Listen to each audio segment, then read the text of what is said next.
യുദ്ധം അതിന്റെ ഏറ്റവും ഭീകരമായ അവസ്ഥയിലെത്തിയത് ഇന്നലെയാണ്. കാരണം ഇറാൻ പല ലോകരാജ്യങ്ങളെയും ആക്രമിച്ചു.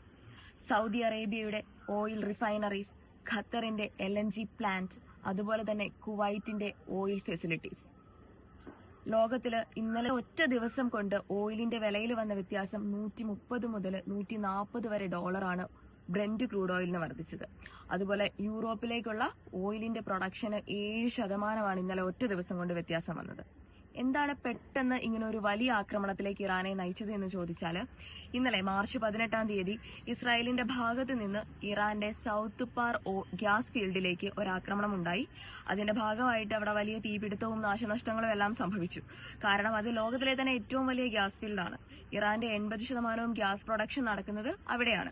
അതിന് പ്രതികാരം എന്നോണമായിരുന്നു ഇറാന്റെ ഇന്നലത്തെ പ്രത്യാക്രമണം. പക്ഷെ അത് വളരെ കടുത്തുപോയി. അതുമാത്രമല്ല, ഈ ലെബനൻ പോലെയുള്ള രാജ്യങ്ങളിൽ നിന്ന് 30,000-ഓളം അധികം കുടുംബങ്ങൾക്കാണ് മാറി താമസിക്കേണ്ടി വന്നത്. അവസ്ഥ കൂടുതൽ ഭീകരമായിക്കൊണ്ടിരിക്കുകയാണ്.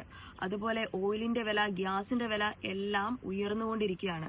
കാരണം ഇന്നലെ നശിപ്പിച്ച ഗ്യാസ് ഫീൽഡുകളും LNG പ്ലാന്റുകളും ഒക്കെ ആയിരുന്നല്ലോ ലോകത്തിൽ ഓയിൽ സപ്ലൈ ചെയ്തുകൊണ്ടിരുന്നത്, അല്ലെങ്കിൽ ലോകത്തെ സ്റ്റെബിലൈസ് ചെയ്തുകൊണ്ടിരുന്നത്.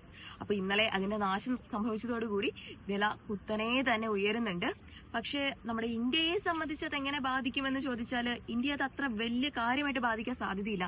കാരണം ഇന്നലെ നമുക്ക് റഷ്യയുടെ ഒരു സഹായം ലഭിച്ചു. റഷ്യയിൽ നിന്ന് നമുക്ക് ഓയിൽ കിട്ടി. അങ്ങനെ വരുമ്പോൾ ഇവിടെ ഗ്യാസ്, LPG അതിന്റെ ഒന്നും വില അങ്ങനെ കൂടില്ല.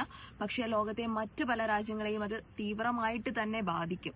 ഈ യുദ്ധം അങ്ങോട്ടാണ് പോകുന്നതെന്ന് പോലും നമുക്ക് മനസ്സിലാകാത്ത ഒരു സിറ്റുവേഷനിലാണ് ഇപ്പൊ നിൽക്കുന്നത്. അപ്പോൾ കൂടുതൽ വാർ അപ്ഡേറ്റ്സ് ആയിട്ട് നെക്സ്റ്റ് ഡേ കാണാം. Thank you.